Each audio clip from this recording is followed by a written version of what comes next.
Hi, friends. John here. I'm sitting on my bed in some PJs because I need comfort. I'm sad.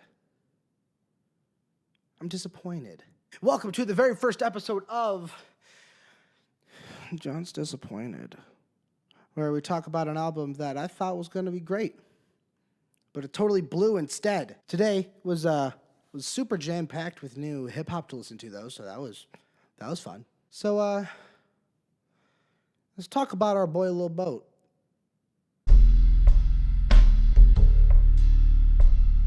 Lil Yachty, a.k.a. Lil Boat, a.k.a. Miles McClellan, is a self-proclaimed king of the youth and a young rapper hailing from the Atlanta scene. He first appeared on the scene in 2016 with his first mixtape, Lil Boat, which on its release received a lot of media coverage, whether or not this was the birth of a new kind of hip-hop or the death of hip-hop as a genre. Some people were claiming it to be too dumb.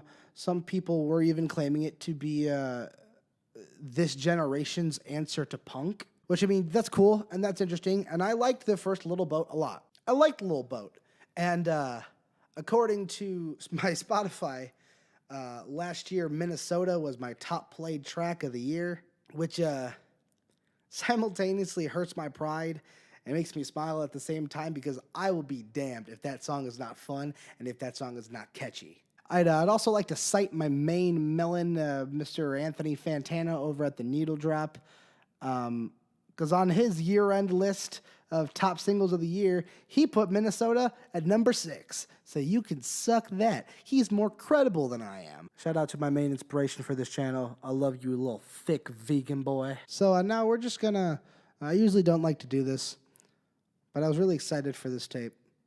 And so while I was listening to it, I kind of made like a bullet point list on my boy right here to kind of figure out what I liked and what I didn't like about each track. So for once, I'm actually going to go through each track and tell you why most of them aren't very good. So we'll start off with the first song, Self-Made. It's an awkward start. The production is nice and it's glistening, but it feels really empty. So overall, it's just kind of a meh. And the next track, boom. Let me just start out by saying that Ugly God is a good boy. I like Ugly God a lot. Shout out to my boy Ethan for turning me on to Ugly God. And his feature is good, but it's not like stand out. I didn't listen to the track and be like, oh, wow, that feature was so good. And the booms in the hook are infectious, and they kind of, the way that they're delivered kind of makes them sound like low toms that go boom, boom. That's pretty sweet. I give a boom, I give it a good. And then there's Oops, which is a fitting name for the track because boy does it suck. The hi-hats, first of all, are so hot they literally hurt my ears. I had to turn down the volume so much that I couldn't hear what anyone was saying on the track. It's nearly impossible to enjoy the 2 Chainz feature here because the hi-hats are so damn loud. It's making me mad. Lil Boat starts going kind of wild under the end of the track, which we don't hear all that often, so that was kind of nice. But overall, like, the hi-hats literally ruin the whole song. Next track is Talk to Me Nice. I love Quavo. I just do. I'm not the biggest Migos fan out there. If you watch my Rich Brian review all the way, my very first one, all the way. What am I talking about? I've been doing this for like a month. If you watch that review, I call out Culture 2 for being super boring. The Migos themselves have even stated that they, for Culture 2, the follow-up to their biggest, best album ever, and like the direct in-name sequel to it, they spent only 45 minutes on each track. That's lazy. It's a cash grab. It's boring. It doesn't make for quality content.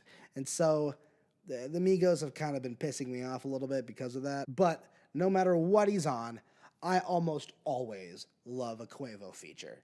And it's the same here. Quavo's killer. Him and Lil Boat mix their styles really, really well. I love that. It's really nice. One thing that really, really irked me is Lil Yachty has a line where he says, um, "Never ask no one for feedback." That's a mistake. I'm probably about to get like I might get a little mad here because how dare you? You are 20 years old. You came out of nowhere you're from the Atlanta trap scene. You are younger than almost all of your peers, and you think you have a right after with this album, 3 albums to your name, only one of which so far has been anything above decent, to say that you don't need feedback from anyone, that you already have all of the answers.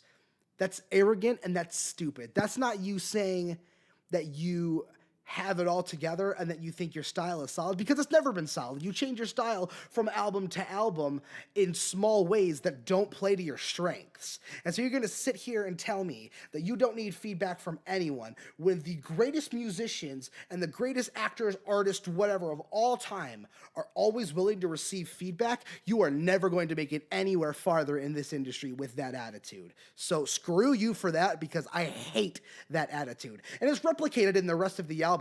He just talks about how much money he's making and how many girls he sleeps with, and he doesn't even try to focus on having a consistent sound to the only album that he's ever had that was any good. I need to slow down. I'm sorry. I'm just really mad. So yeah, I didn't like that one. Oops. It was a bad track. It was dumb. On Get Money Bros, I really liked the beat. It was really kind of laid back, kind of icy. It was really chill. The T Grizzly feature is kind of lame, so that kind of evens it out, and meh. And then on Count Me In, it's kind of the opposite, where the beat is boring, but oh man, the camera shut off. Give me a sec. We're back. So I'm gonna start going a little faster here because I think my camera's gonna die soon, so we're just gonna go with that. She Ready, the P&B Rock feature is great. The beat is really cool. It's got these air flutes. It's got these really great synths in the background that I liked a lot. I think it's the best track on the album. It's actually like a good track, but maybe the only really good track. Love Me Forever is another little kind of like singy-songy.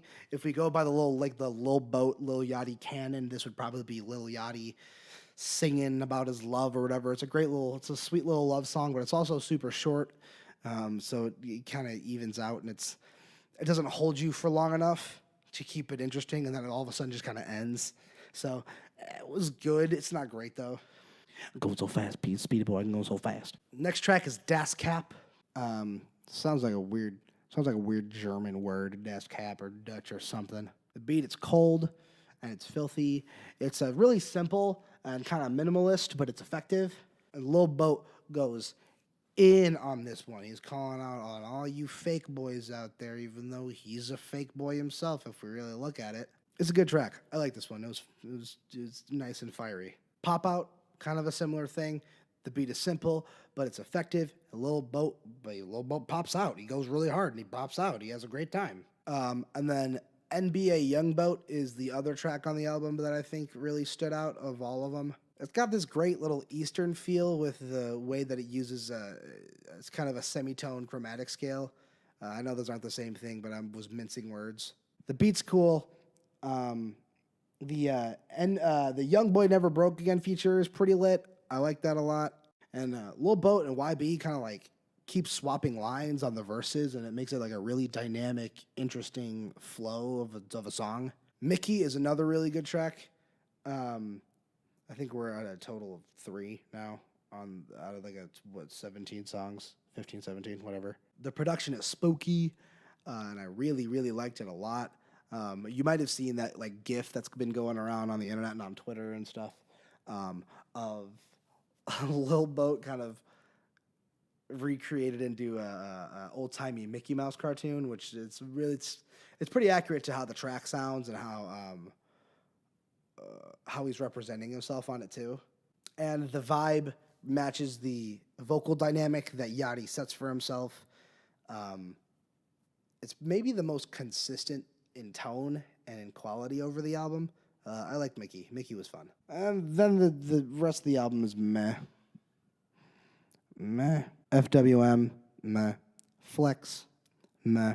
Whole lot of guap, really boring. It almost put me to sleep. I literally almost like fell asleep listening to it. That's not even a joke. I was sitting at work listening to it. My eyes were fading away. Like that's not good. Baby Daddy. I like the Lil Pump feature a lot. I never thought I'd say that, where like Lil Pump came on a track and I thought it was like really like an interesting verse. So like good for him. I like that verse a lot. But the rest of it was boring. Really boring. And then 66 is the production's kind of nice. That's about it. I liked Lil Boat 1. I really did. I like saying Lil Boat out loud just because it's fun to say and it sounds nice. Lil Boat also, like credit where credit is due, he has some awesome album art for his stuff. All 3 of his albums have great art on them. But Lil Boat 2 is boring and it's disappointing. It's a bunch of tracks sitting usually under the 3-minute mark with almost a different producer on every track. There's no consistent style or tone to it. And it's all about Lil Boat's money and about the women he gets and about buying his mama stuff. And to kind of expound on not having one single producer except for maybe 30 Rock, whose impact here isn't really anything special. It sounds like this album is let me see how I wrote this. This was smart of me. The lack of one consistent producer makes the album feel less like a Lil Yachty project and more like 10 music production students from Columbia got together, grabbed that one guy who's always saying he's going to be a big rapper one day, and built an album around him because they had to for a group project. Good job, Pass Me. That was funny. I like that. The album is almost entirely missing any sort of catchy hooks. It doesn't play to Lil Boat's strengths. And while there are some highlights like NBA Young Boat, Mickey, and so on, this album is lacking Lil Boat's pizzazz. It's not really pop rap. It's just him kind of mumbling about things we've already heard him talk about for records on records. As I said earlier, he mentions on the album that he never asked no one for feedback. You should.